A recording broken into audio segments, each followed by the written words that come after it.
گلو گلہری اور آچھو آچھو۔ ایک تھی گلہری اور ایک تھا اس کا بچہ۔ بچے کا نام تھا گلو۔ گلو تھا تو بڑا شرارتی، مگر وہ ایسی شرارتیں نہیں کرتا تھا کہ جن سے کسی کو نقصان پہنچے، اور اگر کبھی کوئی ایسی شرارت کر بیٹھتا تو معافی ضرور مانگ لیتا تھا۔ گلو کا گھر شیشم کے درخت پہ بنا ہوا تھا اور اس کے ساتھ ایک نہر بھی بہتی تھی۔ گاؤں سے شہر جانے والے بہت سے لوگ اس درخت کے نیچے آ کر رکتے، نہر کا ٹھنڈا پانی پیتے اور آگے چلے جاتے۔ گلو ان سب لوگوں کو دیکھا کرتا، اور اگر کوئی مسافر اس درخت کی چھاؤں میں لیٹ کر سو جاتا تو گلو اس کے سامان کی تلاشی لیتا اور کھانے کی چیزیں نکال کر چپکے سے کھا جاتا۔ اگر پوری چیزیں نہ کھا سکتا تو چکھتا ضرور تھا۔ وہ اکثر سوچتا کہ یہ انسان اتنی اچھی اچھی اور مزے کی چیزیں کہاں سے لے آتے ہیں۔ مجھے تو جنگل میں ایک بھی درخت ایسا نہیں ملا جس پر گلاب جامن، رس گلے یا چاکلیٹ لٹک رہی ہو۔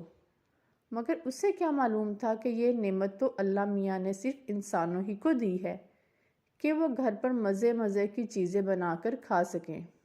نہر کے پل سے گزرنے والے چند لوگ تو ایسے تھے کہ گلو ہر روز ان کو دیکھتا۔ ان میں ایک اماں مالن تھی جو باغ سے پھول چن کر شہر بیچنے جاتی تھی۔ پھولوں کی بھینی بھینی خوشبو گلو کو بہت پسند تھی۔ دوسرا بابا دارا تھا جو شہر سبزی بیچنے جاتا تھا اور واپسی پر شیشم کے درخت کے نیچے بیٹھ کر چند منٹ آرام کرتا تھا۔ تیسرا اختر گوالا تھا جو دودھ لے کر شہر جاتا تھا۔ کبھی کبھار گلو اور اس کے ساتھی شرطیں لگا کر اختر کی سائیکل کی آگے سے گزرنے کا مقابلہ کیا کرتے تھے۔ ایک روز گلو اپنے دوستوں کے ساتھ درخت پر پکڑم پکڑائی کھیل رہا تھا کہ اس کی نظر شہر سے آنے والے راستے پر پڑی۔ ایک آدمی سائیکل کے پیچھے ایک بڑا سا ڈبہ رکھے آ رہا تھا۔ گلو اور اس کے ساتھی کھیل چھوڑ کر اس آدمی کو دیکھنے لگے، کیونکہ انہوں نے اس آدمی کو پہلے کبھی اس راستے پر نہیں دیکھا تھا۔ وہ آدمی آہستہ آہستہ سائیکل چلاتا ہوا شہر سے آ رہا تھا۔ یہ کون ہو سکتا ہے؟ گلو نے سوچتے ہوئے کہا۔ مجھے پتا ہے یہ کون ہے، گلو کا دوست بولا۔ بتاؤ پھر، گلو نے کہا۔ یہ پھیری والا ہے اور شہر سے چیزیں بیچنے گاؤں تک آتا ہے، دوست نے بتایا۔ مگر تمہیں کیسے معلوم؟ گلو نے پوچھا۔ دوست نے کہا، مجھے پتا ہے، کیونکہ اس کی سائیکل پر جو بڑا سا ڈبہ رکھا ہوا ہے اس میں طرح طرح کی چیزیں ہوتی ہیں۔ کل اس کے ڈبے سے ایک مونگ پھلی گری تھی جو میں نے چکھی تھی، بڑی مزیدار تھی۔ اچھا، اس کے ڈبے میں کھانے کی چیزیں ہوتی ہیں؟ آج پھر تلاشی لیں گے اس کی، گلو نے خوش ہو کر کہا۔ سخت گرمی کا موسم تھا۔ نہر پر پہنچ کر اس آدمی نے اپنی سائیکل شیشم کے درخت کے ساتھ کھڑی کر دی اور خود نہر پر پانی پینے چلا گیا۔ گلو تو پہلے ہی موقع کی تلاش میں تھا۔ وہ فوراً ایک شاخ سے دوسری شاخ پر ہوتا ہوا نیچے کو دوڑا۔ اس کے دوست ذرا ڈرپوک تھے، وہ اوپر ہی بیٹھے رہے۔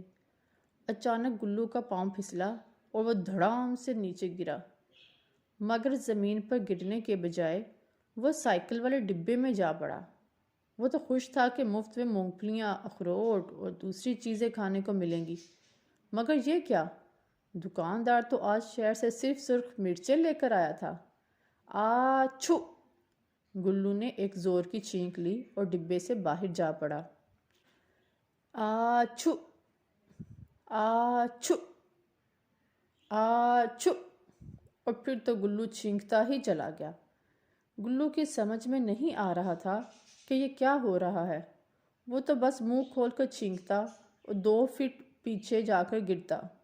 اس کا یہ حال دیکھ کر اس کے دوست جو درخت پر بیٹھے تھے زور زور سے ہنسنے لگے، اور اتنا ہنسے کہ بے قابو ہو کر سب درخت سے گرے اور مرچوں والے ڈبے میں جا پڑے گلو کی طرح۔ اب تو سڑک پر ہر طرف آچو آچو ہو رہی تھی۔ 7 گلہریاں سڑک پر چھینکتی پھر رہی تھی۔ پھیری والا جب پانی پی کر واپس آیا تو اتنی ساری گلہریوں کو چھینکتے دیکھ کر ہنسنے لگا۔ اس سے گلہریوں کا یہ تماشا بہت دلچسپ لگ رہا تھا۔ ہنس ہنس کر اس کے پیٹ میں درد ہونے لگا۔ ہنستے ہنستے اچانک دکاندار کا پاؤں پھسلا اور وہ بھی مرچوں والے ڈبے سے جا ٹکرایا۔ اس کی ناک میں بھی مرچیں گھس گئیں۔ اب پھیری والا بھی گلہریوں کے ساتھ چھینکے مار رہا تھا۔ آچو آچو آچو۔ راستے میں بہت سے لوگ رک کر ان کا تماشا دیکھ رہے تھے۔ چھینکوں کی آوازیں سن کر جنگل کے اور بھی بہت سے جانور درختوں سے سر نکال کر ان کا تماشا دیکھ رہے تھے اور ہنس رہے تھے۔ یوں لگ رہا تھا جیسے سڑک پر چھینکوں کا مقابلہ ہو رہا ہو۔